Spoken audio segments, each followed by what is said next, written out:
The region that stretches to the northeast of the Balkans was home to many rich civilizations that are often forgotten in the pages of world history. One such civilization, known mainly for its wars with the Roman Empire, is the ancient people known as the Dacians. Who were they and what is their history? What did they believe in and whom did they worship? We will try to answer these and other questions in our video today. Just a reminder, you're watching Amazing History, a channel for those who truly love history. Before I continue, please don't forget to support the channel through sponsorship on YouTube or Patreon. We'd also appreciate your likes, subscriptions, and of course, kind comments. Now let's get started with the topic of this episode.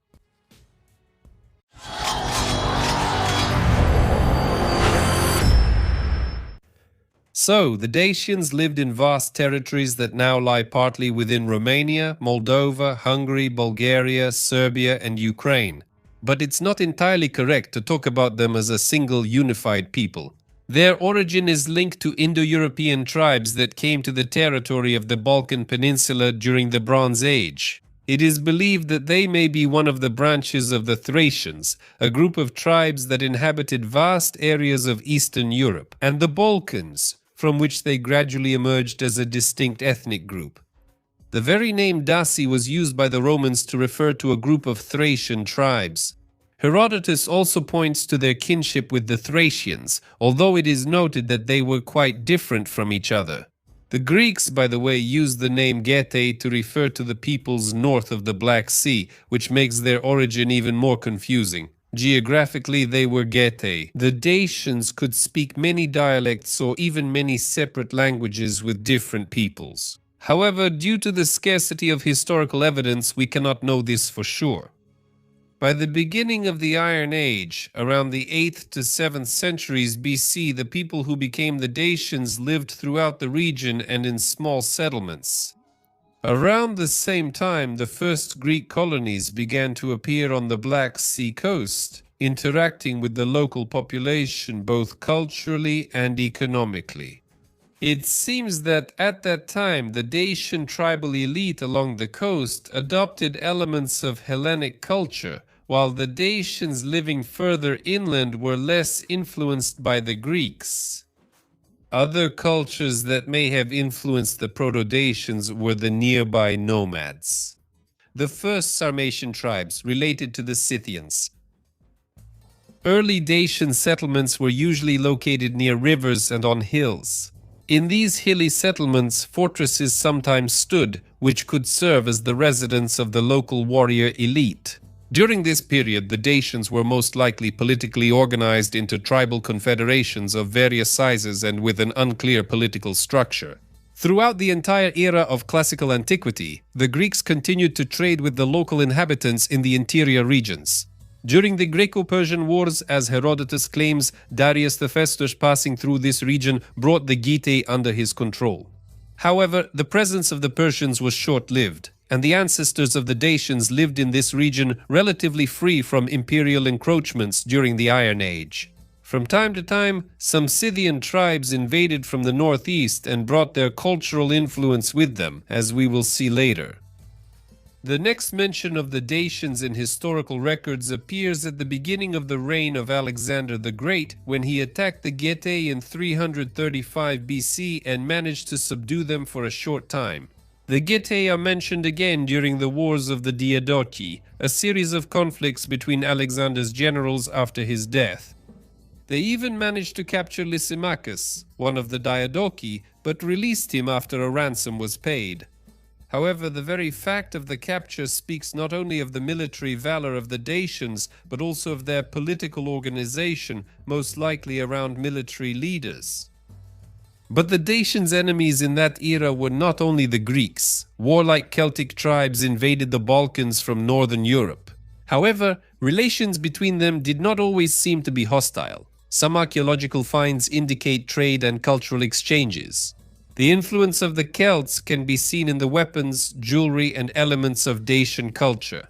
The Celts who remained in Dacia were likely assimilated into the local culture and continued to move south, while new Celtic tribes kept coming into the region from the north. The increasing pressure of Celtic migration in the 1st century BC led to the formation of a kingdom from which the Dacians got their name.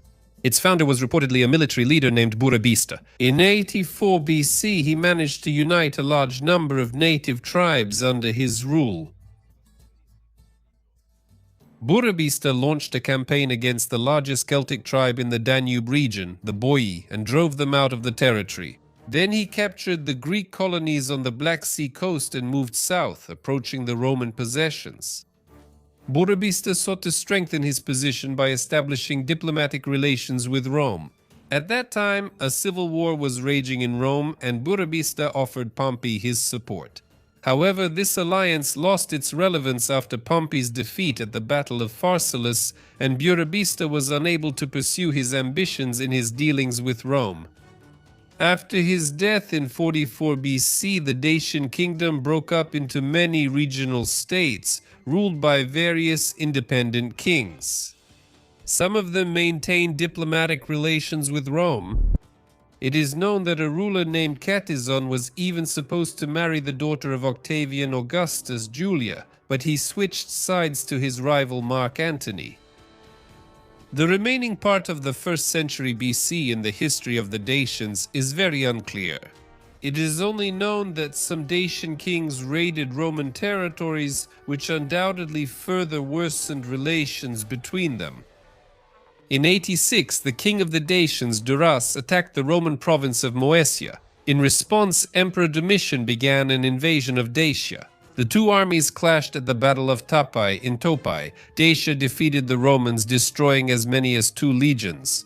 However, the second battle, which took place at the same location a year later, ended with a Roman victory. The war continued for 2 years until Domitian, facing political problems in Rome, was forced to make peace.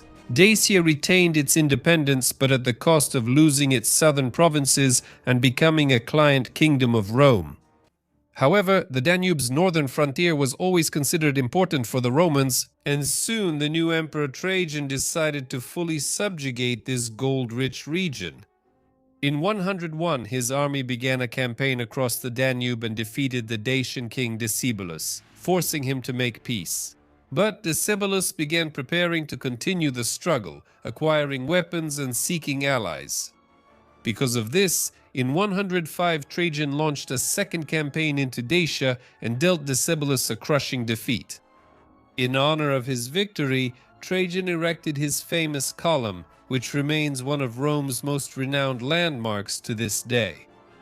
And most of Dacia became a province of the Roman Empire.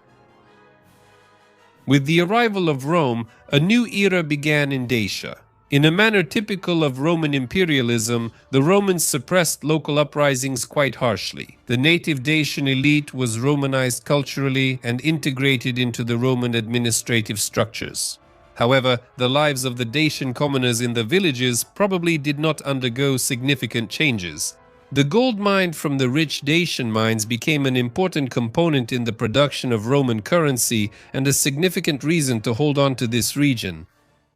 Since Rome did not conquer all of Dacia, raids on Roman lands continued from its northern territories, where chieftains and petty kings ruled, often with the participation of Sarmatian nomads. These continuous raids eventually led to the Marcomannic Wars, when Sarmatian and Germanic tribes fought against the Roman Emperor Marcus Aurelius. After that, the Romans increased their investments in the province of Roman Dacia and pursued a typical policy of Romanization. Since the region was on the border, it was reinforced by numerous garrisons of legionaries. Eventually, the bases established by these legions gradually turned into cities. Overall, Romanization in Dacia was extensive. It led to a blending of local and Roman cultures into a new hybrid whole. This continued until the 3rd century AD, when the province faced new Germanic invasions and was gradually abandoned by the Romans. However, despite Rome's withdrawal from the region, Dacia followed the same trend as the empire. In the 2nd century, its inhabitants adopted Christianity. The development of this religion took place in a way typical for Roman provinces. At first, there were individual Christians. Later, larger communities were formed. until, under Constantine, Christianity became the dominant faith in the region. Meanwhile, the original Dacian lands in the north continued to suffer invasions by the Germanic tribes, the Huns, and later the Avars. By the 4th and 5th centuries, the name Dacia was used only on a regional scale in certain areas. The local population disappeared from historical records. Despite this, the local Dacians and the hybrid Daco-Roman population probably continued to exist, especially in the interior regions. There, they mixed with various waves of newcomers, from the Goths to the Huns and the Avars, and they continued to live as best they could considering the new circumstances. Thus, the name Dacia became a memory of a bygone era.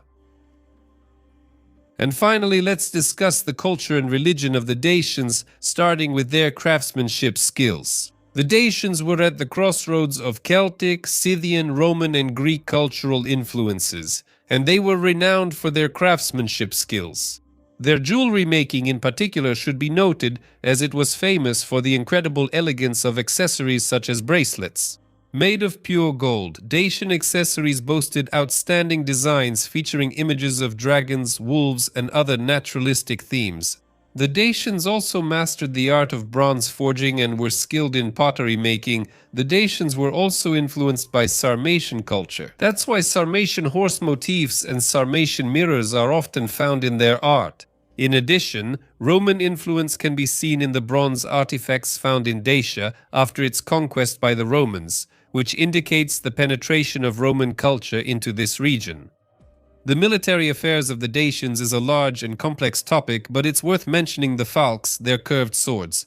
Because of their sickle-like shape, the falx was used quite effectively by the Dacian infantry and was especially effective on the battlefield against the Romans. The religion of the Dacians is an intriguing topic in itself. Herodotus claimed that the Getae considered themselves immortal, as well as the noblest and most just of all the Thracian tribes. This immortality was interpreted as a kind of transmigration of the human soul to Zalmoxis, their main god. By the way, the Thracians and Dacians had a similar pantheon of gods, which is another argument in favor of the ethnic connections between them. Among other common deities worshipped by the Dacians were Sperisurdos, the deities Belsurdos, and Bendis, the huntress goddess. These deities were apparently worshipped in sanctuaries, and the caste of high priests was the main channel of communication between the people and the gods. With the arrival of Rome, the Dacian religion became heavily Romanized, and Roman gods took a prominent place in their pantheon. Although the name Dacia disappeared from history after the invasions of the Avars and Huns, the legacy of the Dacians continues to live on in these lands to this day, holding an important place in the social memory of southeastern Europe. Well, that's all from me. Thank you for watching, and I'll see you in the next video. Bye. Пока.